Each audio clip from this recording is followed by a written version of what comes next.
అడవిలో ఒక చిన్న చెరువులో మొసలి ఒకటి ఉండేది. ఆ చెరువులో బోలెడన్ని చేపలున్నాయి. వాటిని తింటూ ఆ మొసలి అక్కడే ఉంటోంది. అది ఉన్నదనే భయానికి అక్కడికి ఏ జంతువులు వచ్చేవి కావు.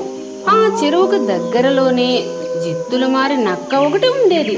మొసలికి అది మంచి మిత్రుడు. నక్క బావా, ప్రతిరోజు చేపలు తిని తిని బాగా బోర్ కొట్టేసింది.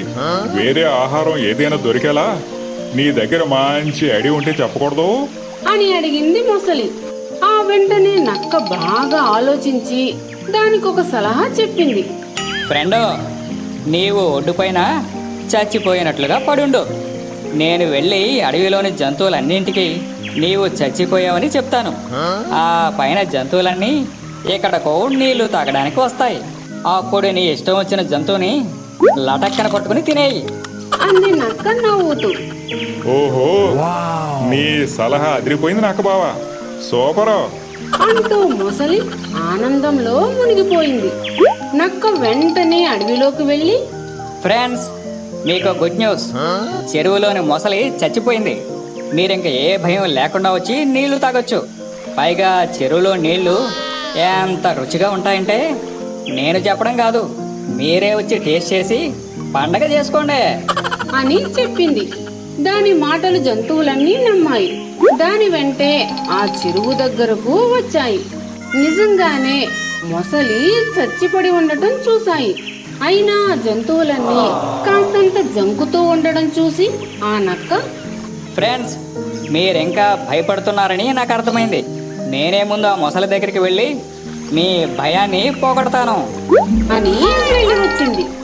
కానీ వాటిలో ఓ తెలివైన కోతి మాత్రం నక్క మాటలను నమ్మలేదు సరికదా. ఇందులో ఏదో తిరకాసు ఉందే అని ఆలోచనలో పడింది. వెంటనే దానికో మెరుపులాంటి ఆలోచన వచ్చింది. నక్క బావా, నాకు చిన్నప్పుడు మా అమ్మమ్మ ఓ విషయం చెప్పింది. మొసలి చచ్చినా సరే దాని తోక కదులుతూ ఉంటుందంట. ఏది దాని తోక కదులుతుందో లేదో కాస్త చూసి నాకు చెప్పవు అని అంది కోతి తెలివిగా.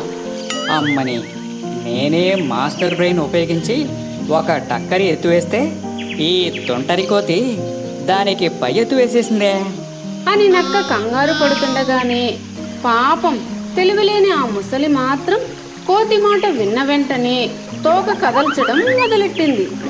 అది బ్రతికే ఉందని కోతికి కన్ఫర్మ్ అయ్యింది.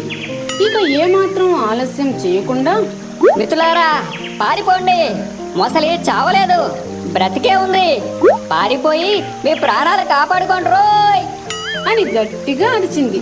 ఇంకేముంది, వెంటనే జంతువులన్నీ అక్కడి నుండి పరుగో పరుగు. ఆ తరువాత జంతువులన్నీ తమనింత మోసం చేసిన ఆ జిత్తులు మారి నక్కను పట్టుకుని చావబాది ఆ అడవి నుండి తరిమేశాయి. ఈ కథలో నీతేమిటంటే, ఎంతటి మోసాన్నైనా తెలివితేటలతో జయించవచ్చు. ఫ్రెండ్స్, ఈ వీడియో నచ్చినట్లయితే లైక్ చేయండి, షేర్ చేయండి.